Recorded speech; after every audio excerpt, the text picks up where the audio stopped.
Well, Secretary of State Antony Blinken said this morning the U.S. will send more than $1 billion in new aid to Ukraine.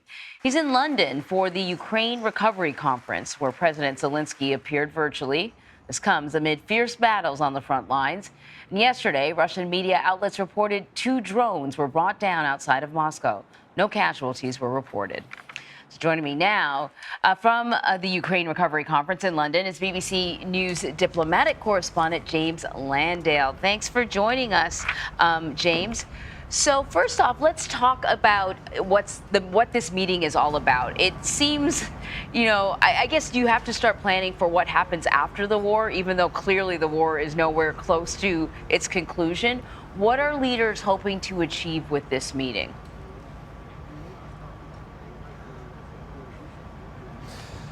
There are 2 very clear objectives here. One is to send a very clear signal to Moscow that the Western allies, the United States and Europe and others are absolutely committed to Ukraine's long-term economic future. In other words, it's not just about military support. There'll be more talk about that at the NATO summit next month.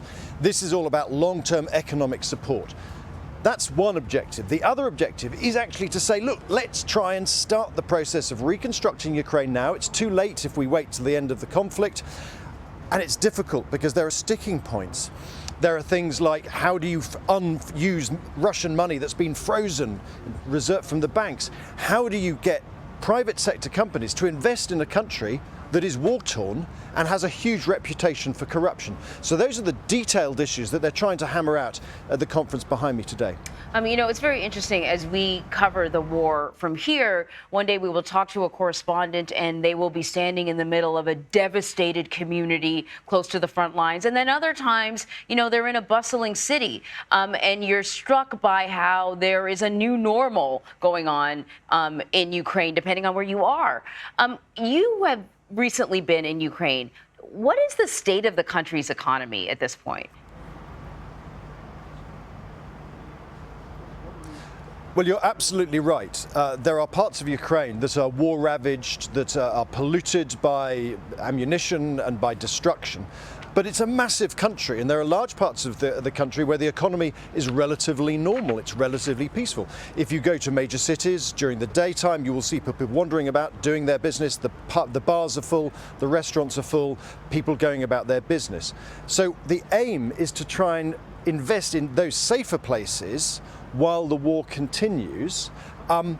But it does matter because although there are parts of the economy that are back on track, so for example, after all the devastation on the energy side of things in Ukraine, we heard this morning that Ukraine is now back exporting electricity to other countries outside of its borders.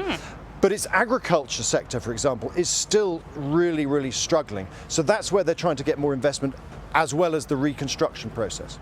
And, one thing that we've learned, James, is that, Ukraine may be, not the largest country in the world, but when you talk about energy, when you talk about agriculture, the ripple effects throughout the rest of the world have been quite profound. And so just another reason why Ukraine's economy needs to get back on track. James Landale, thank you very much.